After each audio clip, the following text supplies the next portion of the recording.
Blog and kitchen channel. আশা করি তোমরা সবাই ভালো আছো। হ্যাঁ, আমিও খুব ভালো আছি। তোমাদের সকলকে স্বাগত জানিয়ে আজকে আবারও একটা নতুন ভিডিও শুরু করলাম। আমরা পমফ্রেট মাছ বলতেই সর্ষে পোস্ত দিয়ে পমফ্রেট মাছের ঝাল বোঝাই, কিন্তু আজকে ভাবলাম এই পমফ্রেট মাছ দিয়ে একটু অন্যরকম কিছু বানানো যাক। অন্যরকম বলতে যে খুব আহামরি সেই রকমটা না, খুবই সাধারণ জিনিস, কিন্তু খেতে হবে দুর্দান্ত। তো মাছটা প্রথমে ধুয়ে নুন মাখানোই ছিল, আর এখন আমি হলুদ দিয়ে হলুদটা ভালো করে মেখে নিচ্ছি। এরপর আমি মধ্যিখান দিয়ে একটু ছুরি দিয়ে কেটে নেব, যাতে ভিতরে মশলাগুলো ভালোভাবে ঢোকে এবং মাছটার স্বাদ আরও দ্বিগুণ বেড়ে যায়। পমফ্রেট মাছ তো এমনিতেই সুস্বাদু খেতে, তার উপরে বাচ্চা থেকে বড়দের সকলেরই কিন্তু ভীষণ প্রিয়। ভীষণই নরম মাছ, আর সবথেকে বড় কথা এটা একটা কাঁটার মাছ, ছাড়ানো বাছানোর কোনো ঝামেলাই থাকে না। এগুলো সমস্ত কাটা হয়ে গেছে। এরপর আমি গ্যাসে কড়া চাপিয়ে কড়াটা গরম হয়ে যাওয়ার পরেই তেল দিয়েছিলাম। তেলটাও গরম হয়ে যাওয়ার পরে এক এক করে মাছগুলো তেলের মধ্যে ছেড়ে দিচ্ছি। এইরকম করেই আমি সব কটা মাছ ভেজে নেব।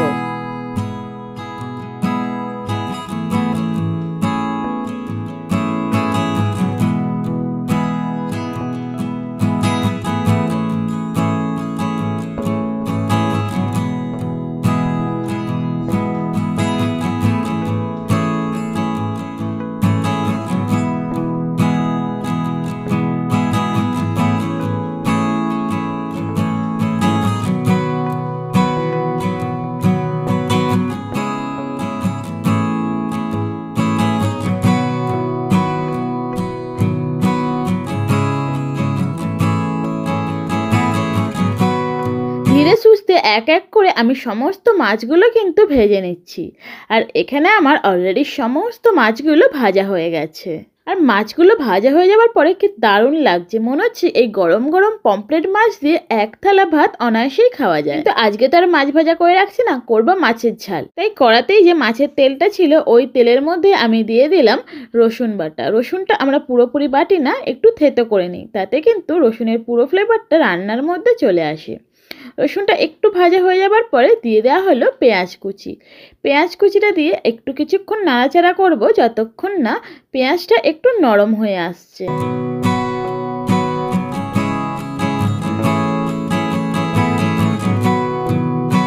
পেঁয়াজটা একটু নরম হয়ে যাওয়ার পরে দিয়ে দিলাম একটা গোটা টমেটো কুচি।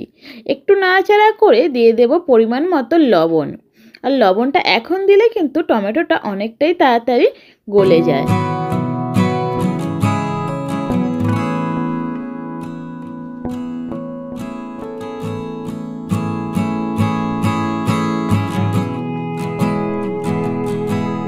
টমেটো আর পেঁয়াজ একটু নরম হয়ে গেছে। এবার আমি দিয়ে দিচ্ছি 1.5 চামচের মতো হলুদ গুঁড়ো আর পরিমাণ মতো লঙ্কার গুঁড়ো।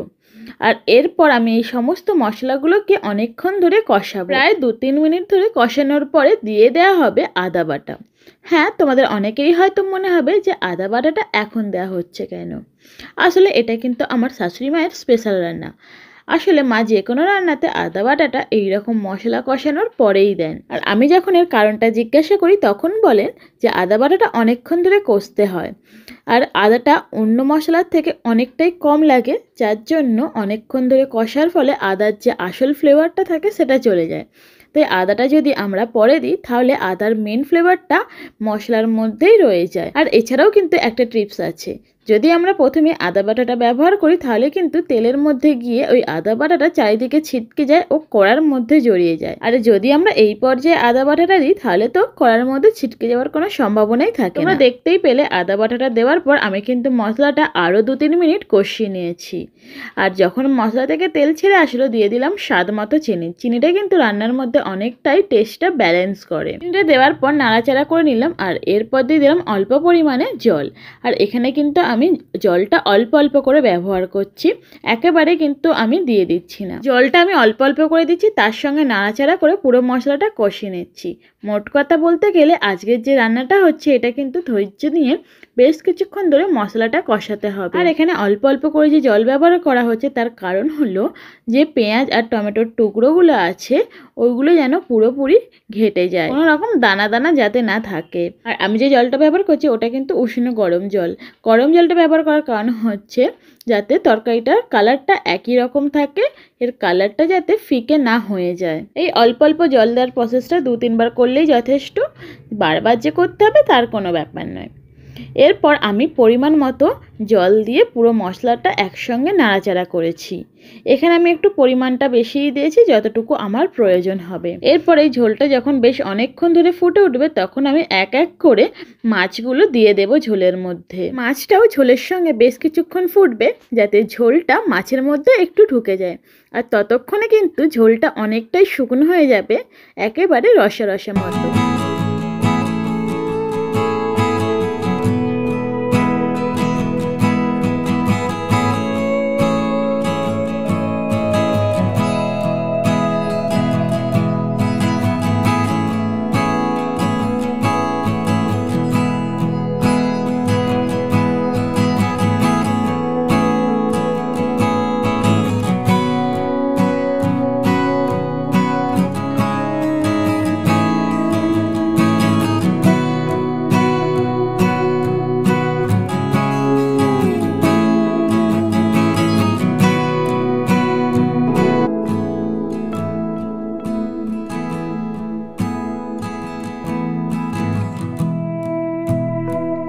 বেশ অনেকক্ষণ ধরেই কিন্তু মাছটা ঝোলের সাথে ফুটেছে, আর এতে কিন্তু মাছের ফ্লেভারটা ঝোলের মধ্যে এসেছে আর ঝোলের মশলাটাও মাছের মধ্যে ঢুকে গেছে। আর অনেকক্ষণ ধরে ফোটার সত্ত্বেও কিন্তু মাছটা একটুও ভাঙেনি, একদম গোটাই আছে।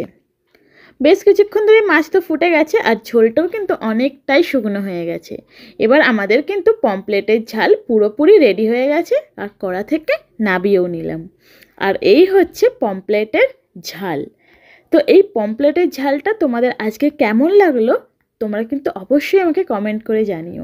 আর এটাকে যাতে আরও সুন্দর দেখতে লাগে তার জন্য আমি একটু সামান্য গার্নিশ করেছি, যাতে আরও ভালো দেখতে লাগে। আর দেখতে যেমন ভালো লাগছে খেতেও কিন্তু অসম্ভব সুন্দর হয়েছিল। যারা যারা সরষে আর পোস্ত দিয়ে পমফ্লেটের ঝাল করো তাদেরকে বলবো একবার এইরকম পেঁয়াজ আর টমেটো দিয়ে ঝাল করে দেখো, এটাও কিন্তু মন্দ লাগবে না।